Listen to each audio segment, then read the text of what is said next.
A film without a camera. The concept and the process of drawn-on-film animation. I could visualize the equivalent of these things in the picture area. Things could skip and leap about joyfully, or they could drag themselves tragically around. As McLaren says, drawn-on-film animation is about putting your thoughts, the sounds you hear, the words surrounding you onto a film stock. Lai's aspiration in this work was simple. He wished to transfer the ecstatic energies of sound, colour and movement in his film. Everyone has a different relationship with film, but this technique goes back to the roots of filmmaking. While it can be considered as one of the purest forms of art in cinema, it still remains to be discovered. It's such a wonderful thing to be able to do, to be always carrying around the materials of your making at any moment, to be able to sit down with a little board and some film and some paints or inks or whatever and be able to extend the work. Drawn-on-film animation is a cinema genre where the films are made without a camera. To make it, all you need is a film stock and your imagination and creativity. You can draw, stumble, scratch, glue flowers or feathers, or even paint. You can even lick it or spit on it. This film by Vicky Smith is a perfect example of all the techniques you can use in DOF.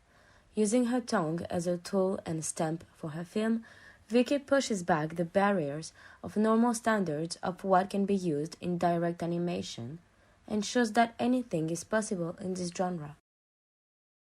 Sound and image can be done at the same time, which brings authenticity to the film. The sound could not be artificed separately from the image, so that whatever the image was, the sound would be exactly that.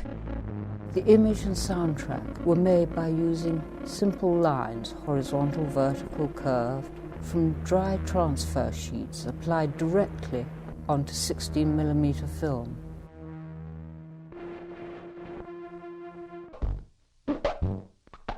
By reproducing the exact same thing made on the frames on the soundtrack, we can then obtain the sound of the visual. We basically hear what we see, as the same pattern is made on both elements. It was the spacing between these lines that determined the tone and pitch of the sound. Hearing what we see depicts a sentiment of truth and gives a concrete aspect to the film. Okay, close that, and here, then here. That relationship between an image and a sound, instead of being maybe added later, maybe dubbed, was actually sync from the moment it was made, exactly. So what you see is what you hear. Unlike Liz Rhodes, some filmmakers prefer to find their soundtrack first and then create the visual according to the sound. For example, Len Lai synchronized his visuals to his own sounds. I used the sound effects which I got from one of my works called Storm King.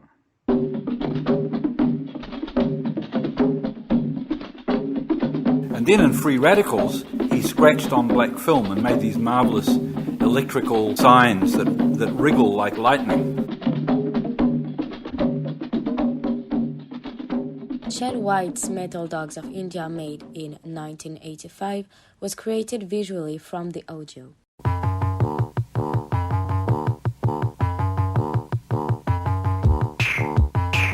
As he would say, the film itself is a sort of Dadaist collage of animated images drawn directly into the celluloid surface of the film in hundreds of tiny pictures, all set to music.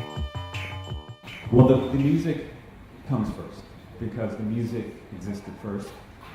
In this case, because I didn't have a lot of tools, what I have to do is take the music and reduce it to what they used to call a dope sheet, which means I had to measure every frame of music so I can go into the car and synchronize it.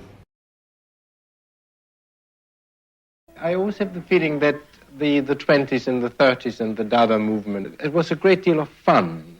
No, not at the time. But no, it was very tense, and there was no humor in it. But what we did was to upset things, but subconsciously to clear the way, as I said before, for something new which we didn't know yet what it might be. Previous abstract filmmakers had wanted geometrical shapes, they'd wanted precise control, the previous modernist filmmakers, like the Germans. They hated things they did not comprehend or what would not explicitly make sense. Abstract filmmakers such as Man Ray, Len Lai or Norman McLaren were not always applauded. Norman McLaren, vous n'aimez pas les entrevues? Non, j'ai fait mes films pour éviter les entrevues. Les films sont une espèce d'entrevue avec moi. C'est moi mes films.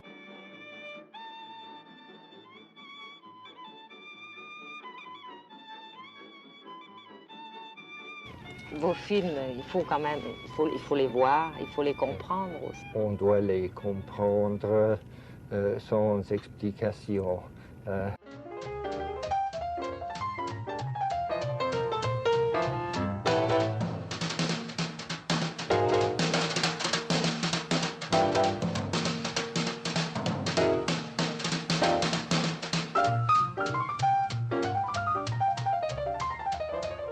Each idiom plays the keyboard of your mind in a different way.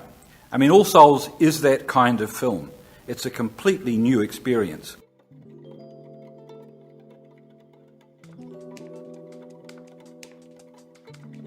They were up against the terror of uncovering something that, however beautiful it looks, a kind of a vision that's created by the mind streaming. It's non-nameable. The whole independent film movement, or the entire idea of film as an art, is just a passing madness.